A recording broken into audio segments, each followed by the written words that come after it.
Masya Allah, inilah pemuda Palestina pantang mundur hadapi serangan Israel di tepi barat.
Para pemuda Palestina pantang mundur menghadapi serangan dan penggerebekan yang disertai penangkapan oleh pasukan pendudukan Zionis Israel di beberapa wilayah tepi barat, Jumat 12 Juli saat fajar.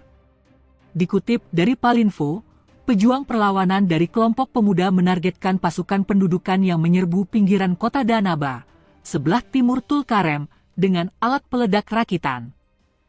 Pasukan pendudukan menyerbu pinggiran kota Shueika, utara Tulkarm, dan menangkap seorang pemuda, Islam Siniora, setelah menggerebek rumahnya. Pasukan pendudukan juga menangkap Bassam Shahrour dari rumahnya di pinggiran Danaba, sebelah timur kota. Di Hebron, konfrontasi terjadi antara pemuda dan pasukan pendudukan di daerah Krisa di kota Dura, di selatan provinsi tersebut. Pasukan pendudukan juga menyerbu kota Beit Umar, Beit dan Surif, di utara Hebron, dan Yatta, di selatan. Sumber lokal melaporkan bahwa pasukan pendudukan menangkap pengacara Thaer Abu Ayyas selama penyerbuan Beit Umar. Di Nablus, pasukan pendudukan menyerbu kota Burka dan Sebastia di Nablus, dan menggerebek rumah-rumah warga. Pasukan pendudukan juga menyerbu desa Marda, sebelah utara Salfit.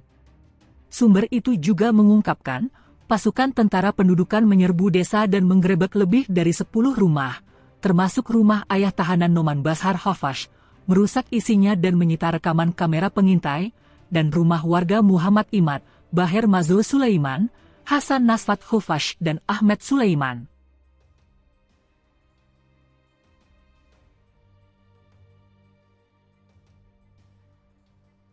Militer Israel mengumumkan pada Ahad bahwa seorang perwira pasukan penjajahan Israel, IDF, tewas dalam pertempuran di Rafah, Gaza Selatan. Ini adalah komandan IDF kesekian yang tewas di jalur Gaza. IDF mengumumkan kematian Mayor Jalaa Ibrahim, 25, seorang komandan kompi di Batalion 601 Korps Teknik Tempur, dari kota Sajur di Druze. Kematiannya terjadi selama pertempuran sengit bahkan ketika para pejabat Israel memberi isyarat bahwa operasi militer di kota paling selatan jalur Gaza akan segera berakhir. The Times of Israel melansir kematian Ibrahim menambah jumlah korban Israel dalam serangan darat terhadap Hamas di Gaza dan dalam operasi militer di sepanjang perbatasan dengan jalur Gaza menjadi 326 orang. Juga pada hari Ahad, Komandan Batalion 52 Brigade Lapis Baja 401, Letkol Daniel Ella, terluka ringan dalam pertempuran di lingkungan Tel Sultan di Rafah, di tengah bentrokan dengan orang-orang bersenjata, kata militer. Pakar militer dan strategis, Mayor Jenderal Fayez Al-Duairi, mengatakan bahwa pertempuran yang terjadi antara perlawanan Palestina dan pasukan pendudukan Israel di lingkungan Shujaya di timur kota Gaza, di utara jalur Gaza, mencerminkan kinerja operasional dan taktis para pejuang perlawanan, yang merupakan kinerja yang sangat bagus. Dia menambahkan bahwa Abu Ubaidah, juru bicara Brigade Al-Qassam, sayap militer Hamas, dalam pidatonya menunjukkan peningkatan kinerja pejuang perlawanan dalam pertempuran Shujaya. Di Rafah, di jalur Gaza bagian selatan, Perdana Menteri Israel Benyamin Netanyahu berbicara tentang kemenangan mutlak. Namun, menurut Al-Duairi saat ini ia tenggelam di pasir Rafah, dan tentaranya harus membayar mahal. Al-Duairi mengatakan, dalam analisis situasi militer di Gaza, bahwa militer di Israel memberikan pendekatan yang berbeda dibandingkan para politisi, karena mereka telah menyatakan kesiapan mereka untuk menerima situasi saat ini dan kesepakatan apapun dengan perlawanan Palestina untuk menghentikan perang di jalur Gaza. The New York Times mengutip para pemimpin militer Israel yang mengatakan bahwa beberapa pemimpin ingin memulai gencatan senjata di Gaza, meskipun itu berarti Hamas akan tetap berkuasa untuk sementara. Pakar militer dan strategis tersebut mengatakan, kenyataan saat ini diwujudkan oleh Abu Ubaidah dalam pidatonya yang disiarkan di Al Jazeera.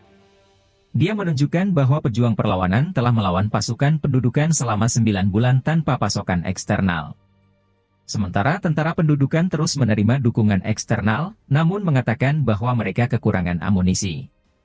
Abu Ubaidah menekankan bahwa kemampuan para pejuang Al-Qassam untuk melawan dan berkonfrontasi menjadi lebih kuat dalam menghadapi kejahatan penjajahan dan pemusnahannya. Kami telah memperkuat kemampuan pertahanan untuk menghadapi pendudukan di setiap tempat di tanah kami, dan bahwa ada ribuan pejuang yang siap menghadapi musuh kapanpun diperlukan. Al-Duairi juga menjelaskan bahwa fokus Abu Ubaidah dalam pidatonya tentang poros Netzarim di Gaza Tengah disebabkan oleh fakta bahwa poros ini memiliki tujuan politik yang jauh, menekankan bahwa tentara pendudukan Israel bermaksud untuk tetap berada di 3 wilayah di Gaza, poros Netzarim, poros Philadelphia, dan kawasan pertanian. Belakangan mereka terkena serangan para pejuang perlawanan yang akan memaksanya mundur dari kawasan tersebut.